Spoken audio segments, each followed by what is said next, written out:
Você já viu empresas faturando milhões, mas com lucros mínimos, e já se perguntou como isso pode ser sustentável?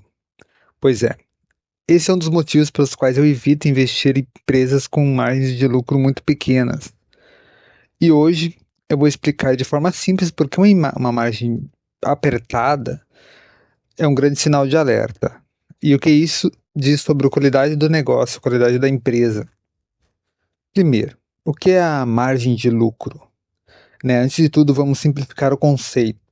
Margem de lucro operacional mostra, o quanto de cada R$ 100 que a empresa vende sobra como lucro, depois dos custos, impostos, etc. Por exemplo, se a empresa tem 10% de margem, significa que cada R$ 100 de receita sobra o 10 como lucro operacional. Já uma empresa com 2% de margem sobra R$ 2. Parece pouco, né? E realmente é muito pouco. E é justamente por isso que eu fico com o pé atrás. Empresas de alta qualidade normalmente têm margens mais robustas, porque isso indica poder de precificação menor e vulnerabilidade a mudanças de custos. Agora, por que as margens pequenas são mais perigosas? Porque isso é um problema na prática, né? Por que é um problema na prática? O principal motivo é que quanto menor a margem, menor é o espaço para erro, né, dentro da empresa. Vamos imaginar, por exemplo, uma empresa que tem 2% de margem. Se os custos subirem 3%, ou se as vendas caem um pouco, pronto, ela já tem um prejuízo, né? Outro ponto importante é as margens pequenas indicam que a empresa tem pouco poder de precificação, né? Em outras palavras, ela não consegue repassar os aumentos de custos ao consumidor. E isso costuma acontecer em setores muito competitivos, como o varejo, né, supermercados, companhias aéreas, onde cada centavo conta. Além disso, empresas com margens pequenas têm pouco colchão de segurança, né, em momentos de crise. Uma recessão, um aumento de juros ou queda na demanda pode ser fatal para essa empresa, que já trabalha no limite, né? Um ponto também a se destacar aqui é a relação entre a margem e o ROCE. O ROCE, o retorno sobre capital empregado, ele é calculado assim: ROCE igual a margem operacional vezes giro de capital empregado. Ou seja, mesmo que a margem seja pequena, se o giro for altíssimo, ainda dá para ter um bom retorno. Isso explica porque algumas empresas de margens pequenas conseguem sobreviver bem no mercado, né? Elas compensam com um giro de capital muito rápido, vendendo em grande volume, reinvestindo lucro e movimentando o caixa o tempo todo. Um exemplo disso é o Walmart. O Walmart, né, como eu citei, é uma varejista muito conhecida, uma das maiores empresas do mundo.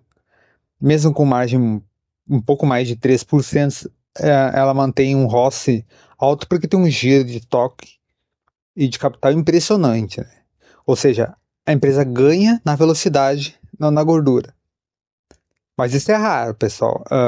Ou seja, a exceção é a exceção, não a regra, né? Apostar em empresas de margem muito baixas é como andar em uma corda bamba. Qualquer vento mais forte você cai. Então, qual é a minha estratégia pessoal? Na hora de analisar as ações, eu prefiro filtrar empresas com margens mais razoáveis, né? Não significa que busco só margens altíssimas, porque cada setor tem uma realidade diferente, mas eu costumo buscar margens operacionais acima de 10%, às vezes 15%, dependendo do segmento. Também olho o giro de capital, se o negócio tem eficiência, boa geração de caixa, se consegue crescer sem depender de demais de dívida, né? E principalmente, quero entender se a empresa tem vantagem competitiva real, marca forte, tecnologia, patentes, fidelização de clientes, essas coisas assim. É importante também, por exemplo, empresa em alguns setores em que faz dela quase como monopólio, ela consegue ter uma margem muito acima, né? Porque não tem concorrência, né, pessoal? Então, para mim, margem de lucro é um filtro essencial que eu uso, porque ela mostra quanto a empresa realmente consegue capturar de valor. Margens pequenas podem funcionar, né? Como a gente vê o caso do Walmart, mas exige que tudo dê certo, os custos sejam controlados, demanda estável, concorrência limitada. Às vezes não é o caso de concorrência limitada ali, não é o caso do Walmart, né? E a verdade é que o mercado raramente é tão previsível assim. Então, se você investe em empresas com margens apertadas, pergunte assim, faça uma pergunta para si mesmo. O que acontece se o cenário virar? Né? O que acontece se a empresa tem espaço para errar? Se a resposta for não, então talvez seja a hora de se repensar, não é? Então, pessoal, o vídeo de hoje era sobre isso. Se vocês quiserem, eu posso elaborar mais em um vídeo futuro. Então, se gostou do vídeo, deixa um like, comenta aí embaixo e compartilha aí para os investidores entenderem um pouco do risco nas margens pequenas. Até o próximo vídeo, pessoal.